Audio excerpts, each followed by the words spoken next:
மத்தேயு எழுதின சுவிசேஷம் 4ஆம் அதிகாரம். அப்பொழுது இயேசு பிசாசினால் சோதிக்கப்படுவதற்கு ஆவியானவராலே வனாந்தரத்திற்கு கொண்டு போகப்பட்டார். அவர் இரவும் பகலும் 40 நாள் உபவாசமாய் இருந்த பின்பு அவருக்கு பசியுண்டாயிற்று.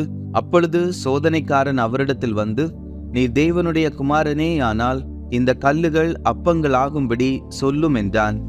அவர் பிரதியுத்தரமாக, மனுஷன் அப்பத்தினாலே மாத்திரமல்ல, தேவனுடைய வாயிலிருந்து புறப்படுகிற ஒவ்வொரு வார்த்தையினாலும் பிழைப்பான் என்று எழுதியிருக்கிறதே என்றார்.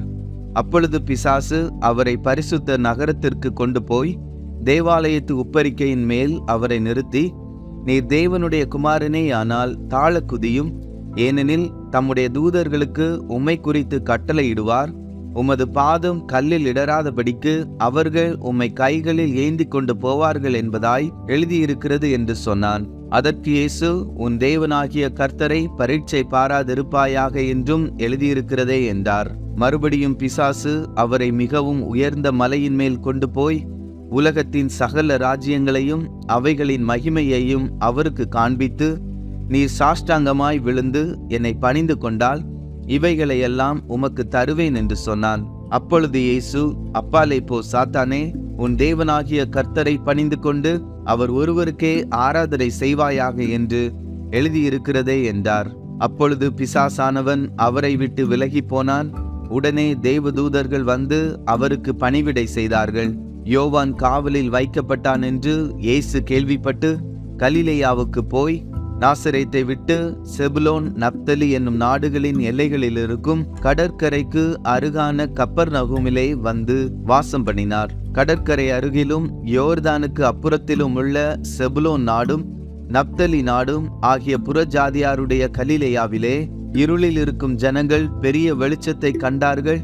மரண இருளின் திசையில் இருக்கிறவர்களுக்கு வெளிச்சம் உதித்தது என்று ஏசாயா தீர்க்கதரிசியினால் உரைக்கப்பட்டது நிறைவேறும்படி இப்படி நடந்தது. அது முதல் இயேசு, மனம் திரும்புங்கள், பரலோக ராஜ்யம் சமீபித்திருக்கிறது என்று பிரசங்கிக்க தொடங்கினார். இயேசு கலிலேயா கடலோரமாய் நடந்து போகையில் மீன் பிடிக்கிறவர்களாய் இருந்த 2 சகோதரராகிய பேதுரு என்னப்பட்ட சீமோனும் அவன் சகோதரன் அந்திரேயாவும் கடலில் வலை போட்டு கொண்டிருக்கிற போது அவர்களை கண்டு, என் பின்னே வாருங்கள், உங்களை மனுஷரை பிடிக்கிறவர்களாக்குவேன் என்றார். உடனே அவர்கள் வலைகளை விட்டு அவருக்கு பின் சென்றார்கள்.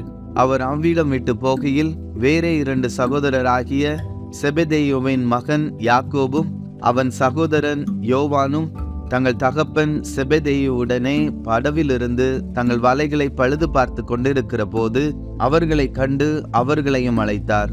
உடனே அவர்கள் படவையும் தங்கள் தகப்பனையும் விட்டு அவருக்கு பின் சென்றார்கள். பின்பு இயேசு கலிலேயா எங்கும் சுற்றி நடந்து அவர்களுடைய ஜெப ஆலயங்களில் உபதேசித்து ராஜ்யத்தின் சுவிசேஷத்தை பிரசங்கித்து ஜனங்களுக்கு உண்டாயிருந்த சகல வியாதிகளையும் சகல நோய்களையும் நீக்கி சொஸ்தமாக்கினார். அவருடைய கீர்த்தி சீரியா எங்கும் பிரசித்தமாயிற்று. அப்பொழுது பலவித வியாதிகளையும் வேதனைகளையும் அடைந்திருந்த சகல பிணியாளிகளையும் பிசாசு பிடித்தவர்களையும் சந்திர ரோகிகளையும் திமிர்வாதக்காரரையும் அவரிடத்தில் கொண்டு வந்தார்கள். அவர்களை சொஸ்தமாக்கினார். கலிலேயாவிலும் தெக்கப்போலியிலும் எருசலேமிலும் யூதேயாவிலும் யோர்தானுக்கு அப்புறத்திலும் இருந்து திரளான ஜனங்கள் வந்து அவருக்கு பின் சென்றார்கள்.